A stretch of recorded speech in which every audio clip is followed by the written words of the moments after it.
Hello everyone, this is Atif. Life আনফিল্টার্ডের আর একটি এপিসোড নিয়ে চলে আসলাম আপনাদের সামনে। এই প্রথম আমার নিজের পডকাস্টে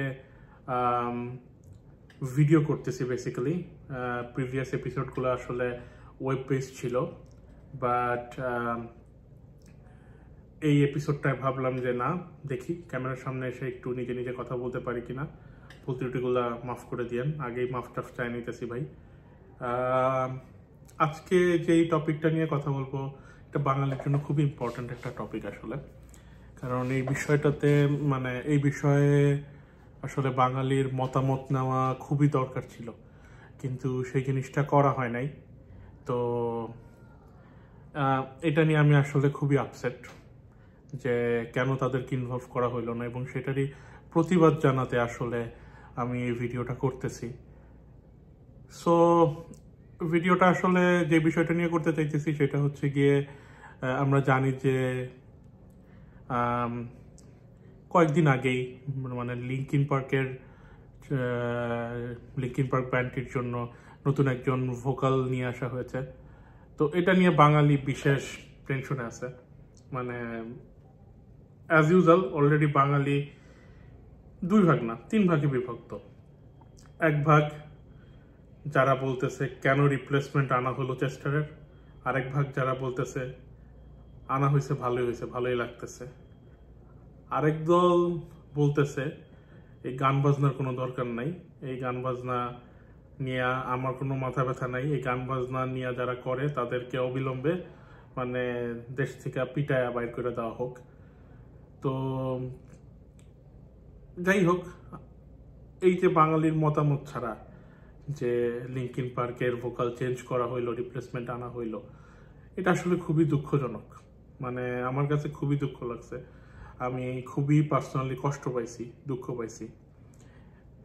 লিঙ্কিন পার্কের আমার মতে তাদের ব্যান্ড মেম্বারদের যেটা করা দরকার ছিল, যে অবশ্যই তাদের একটা 3 সদস্য বিশিষ্ট একটা তদন্ত কমিটি গঠন করা দরকার ছিল। অবশ্যই এই তদন্ত কমিটিতে রাখতে হবে বাংলাদেশের মানুষ, কারণ এত জ্ঞানী, এত মিউজিক যোদ্ধা আর পৃথিবীতে কোথাও নাই।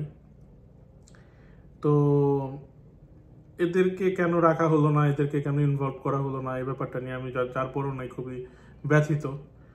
এই 3 সদস্য বিশিষ্ট কমিটি কিন্তু আসলে একটা গঠনমূলক পর্যালোচনা করতে পারতো চেস্টারের গানগুলোর সাথে এই নতুন ভোকালের গানের একটা গঠনমূলক তুলনা যেটাকে বলে, সেটা করতে পারতো, কিন্তু সেটা করার কোনো সুযোগ আসলে দেওয়া হলো না। এটা খুবই দুঃখজনক।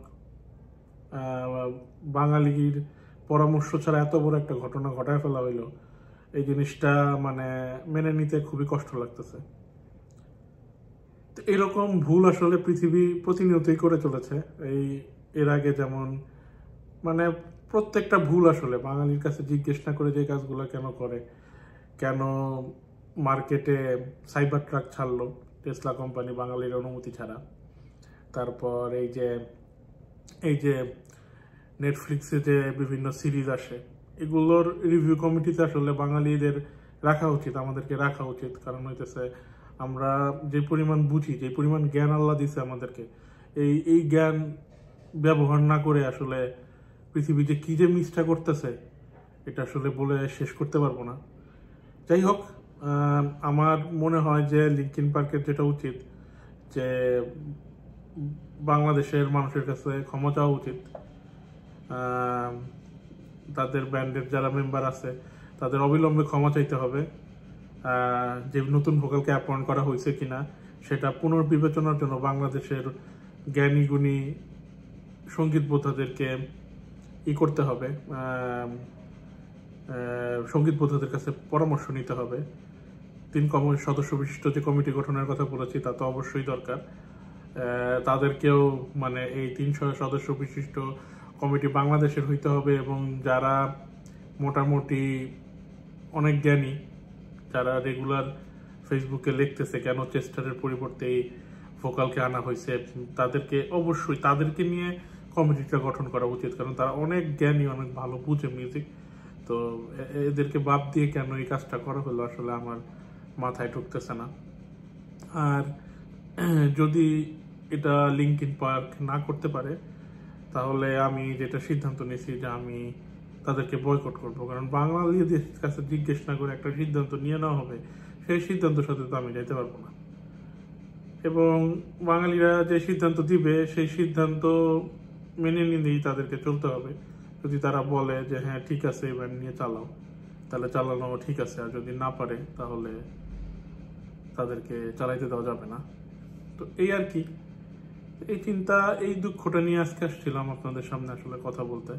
খুবই কষ্ট লাগতেছিল বিষয়টা নিয়ে, যে কেন লিঙ্কিন পার্কের মতো একটা ব্র্যান্ডের ডিসিশন বাঙালিদের ছাড়া নিয়ে নেওয়া হলো। এটা আসলে মেনে নেওয়া যায় না কোনোভাবেই। সো মনটা খারাপ লাগতেছে, একেবারে বুকের ভিতর থেকে কথাগুলো বললাম।